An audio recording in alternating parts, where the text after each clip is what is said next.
Video شروع کرنے سے پہلے آپ تمام دوستوں سے ایک درخواست کہ پلیز میرے چینل کو سبسکرائب لازمی کریں اور ویڈیو کو لائک اور شیئر بھی کریں۔ بسم اللہ الرحمن الرحیم۔ تمام دوستوں کو السلام علیکم۔ حضرت یونس علیہ السلام کا واقعہ، جس کا کچھ حصہ تو خود قرآن میں مذکور ہے اور کچھ روایات حدیث و طریق سے ثابت ہے، وہ یہ ہے کہ حضرت یونس علیہ السلام کی قوم کے لوگ عراق میں موصل کے مشہور مقام نینوا میں بستے تھے۔ ان کی تعداد قرآن کریم نے 1,00,000 سے زیادہ بتائی ہے۔ ان کی ہدایت کے لیے اللہ تعالیٰ نے یونس علیہ السلام کو بھیجا۔ انہوں نے ایمان لانے سے انکار کیا۔ اللہ تعالیٰ نے یونس علیہ السلام کو حکم دیا کہ ان لوگوں کو آگاہ کر دو کہ 3 دن کے اندر اندر تم پر عذاب آنے والا ہے۔ حضرت یونس علیہ السلام نے قوم میں اس کا اعلان کر دیا۔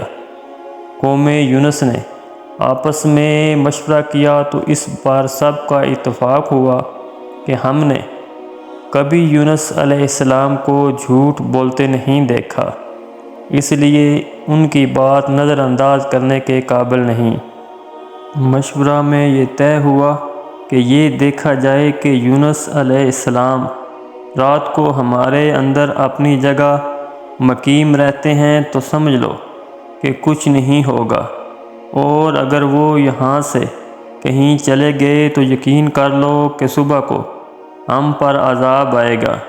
حضرت یونس علیہ السلام بحکم خداوندی رات کو اس بستی سے نکل گئے۔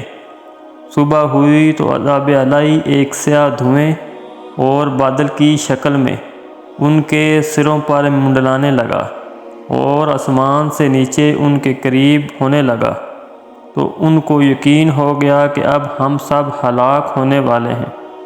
یہ دیکھ کر حضرت یونس علیہ السلام کو تلاش کیا کہ ان کے ہاتھ پر مشرف با ایمان ہو جائیں اور پچھلے انکار سے توبہ کر لیں، مگر یونس علیہ السلام کو نہ پایا تو خود ہی اخلاص نیت کے ساتھ توبہ و استغفار میں لگ گئے۔ بستی سے ایک میدان میں نکل آئے۔ عورتیں، بچے اور جانور سب اس میدان میں جمع کر دیے گئے۔ ٹاٹ کے کپڑے پہن کر عجز و انکساری کے ساتھ اس میدان میں توبہ کرنے اور عذاب سے پناہ مانگنے میں اس طرح مشغول ہوئے کہ پورا میدان آہ و بکا سے گونجنے لگا۔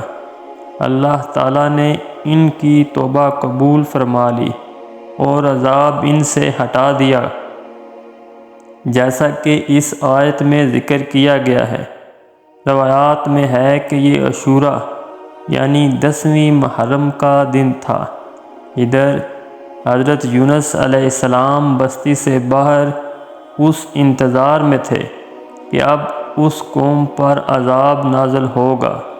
ان کے توبہ استغفار کا حال ان کو معلوم نہ تھا۔ جب عذاب ٹل گیا تو ان کو فکر ہوئی کہ مجھے جھوٹا قرار دیا جائے گا، کیونکہ میں نے اعلان کیا تھا کہ 3 دن کے اندر عذاب آ جائے گا۔ اس قوم میں قانون یہ تھا کہ جس شخص کا جھوٹ معلوم ہو اور وہ اپنے کلام پر کوئی شہادت نہیں پیش کرے تو اس کو قتل کر دیا جاتا تھا۔ یونس علیہ السلام کو فکر ہوئی کہ مجھے جھوٹا قرار دے کر قتل کر دیا جائے گا۔ انبیاء علیہ السلام ہر گناہ و معصیت سے معصوم ہوتے ہیں، مگر انسانی فطرت و طبیعت سے جدا نہیں ہوتے۔ اس وقت یونس علیہ السلام کو طبعی طور پر یہ ملال ہوا کہ میں نے بحکم الہی اعلان کیا تھا اور اب میں اعلان کی وجہ سے جھوٹا قرار دیا جاؤں گا۔ اپنی جگہ واپس جاؤں، کس منہ سے جاؤں اور قوم کے قانون کے مطابق گردن زنی کا مستحق ٹھہروں۔ اس رنج و غم اور پریشانی کے عالم میں اس شہر سے نکل جانے کا ارادہ کر کے چل دیے، یہاں تک کہ بحر روم کے کنارے پر پہنچ گئے۔ وہاں ایک کشتی دیکھی جس میں لوگ سوار ہو رہے تھے۔ یونس علیہ السلام کو ان لوگوں نے پہچان لیا اور بغیر کرائے کے سوار کر دیا۔ کشتی روانہ ہو کر جب وسط دریا میں پہنچ گئی تو دفتن ٹھہر گئی، نہ آگے بڑھتی ہے نہ پیچھے چلتی ہے۔ کشتی والوں نے منادی کی کہ ہماری اس کشتی من جانب اللہ کی یہی شان ہے کہ جب اس میں کوئی ظالم گنہگار یا بھاگا ہوا غلام سوار ہو جاتا ہے تو یہ کشتی خود بخود رک جاتی ہے۔ اس آدمی کو زہر کر دینا چاہیے تاکہ ایک آدمی کی وجہ سے سب پر مصیبت نہ آئے۔ حضرت یونس علیہ السلام بول اٹھے کہ وہ بھاگا ہوا غلام گنہگار میں ہوں، کیونکہ میں اپنے شہر سے غائب ہو کر کشتی میں سوار ہوا، ایک طبعی خوف کی وجہ سے تھا، باذن الہ یہ تھا۔ اس بغیر اذن کے اس طرف آنے کو حضرت یونس علیہ السلام کی پیغمبرانہ شان کے ایک گناہ قرار دیا کہ پیغمبر کی کوئی نقل و حرکت بلا اذن کے نہیں ہونی چاہیے۔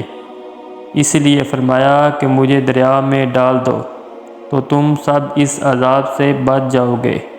کشتی والے اس پر تیار نہ ہوئے، بلکہ انہوں نے قرعہ اندازی کی تاکہ قرعہ میں جس کا نام نکل آئے اس کو دریا میں ڈالا جائے۔ اتفاقاً قرعہ میں حضرت یونس علیہ السلام کا نام نکل آیا۔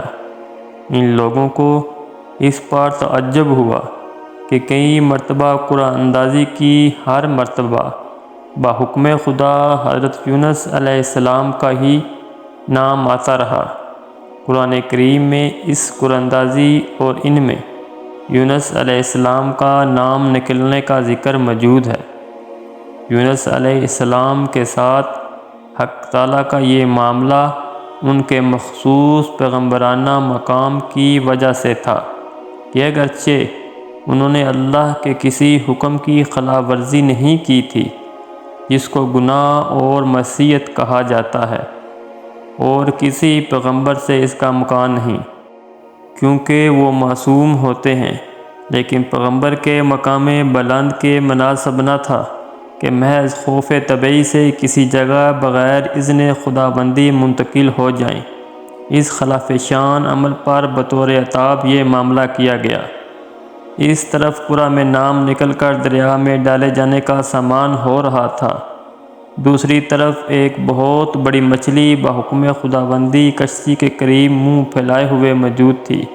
یہ دریا میں آئیں تو ان کو اپنے پیٹ میں جگہ دے، جس کو حق تعالیٰ نے پہلے سے حکم دے رکھا تھا کہ یونس علیہ السلام کا جسم جو تیرے پیٹ کے اندر رکھا جائے گا یہ تیری غذا نہیں، بلکہ ہم نے تیرے پیٹ کو ان کا مسکن بنایا ہے۔ یونس علیہ السلام دریا میں گئے تو فوراً اس مچھلی نے منہ میں لے لیا۔ حضرت عبداللہ بن مسعود رضی اللہ تعالی عنہ نے فرمایا کہ یونس علیہ السلام اس مچھلی کے پیٹ میں 40 روز رہے، یہ ان کو زمین کی تہہ تک لے جاتی اور دور دراز کی مسافتوں میں پھراتی رہی۔ بعض حضرات نے 7، بعض نے 5 دن اور بعض نے 1 دن کے چند گھنٹے مچھلی کے پیٹ میں رہنے کی مدت بتائی ہے۔ حقیقت حال حق تعالیٰ کو معلوم ہے۔ اس حالت میں حضرت یونس علیہ السلام نے یہ دعا کی، لا الہ الا اللہ انت سبحانک انی کنت من الظالمین۔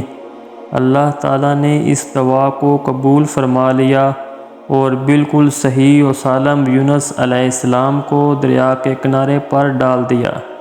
مچھلی کے پیٹ کی گرمی سے ان کے بدن پر کوئی بال نہ رہا تھا۔ اللہ تعالیٰ نے ان کے قریب ایک کدو کا درخت اگا دیا، جس کے پتوں کا سایہ بھی حضرت یونس علیہ السلام کے لیے ایک راحت بن گئی، اور ایک جنگلی بکری کو اللہ تعالیٰ نے اشارہ فرما دیا کہ وہ صبح و شام ان کے پاس آ کھڑی ہوتی اور وہ اس کا دودھ پی لیتے تھے۔ اس طرح حضرت یونس علیہ السلام کو اس لغزش پر تنبیہ بھی ہو گئی اور بعد میں ان کی قوم کو بھی پورا حال معلوم ہو گیا۔ تو یہ تھا دوستو آج کا واقعہ، امید ہے کہ آپ کو پسند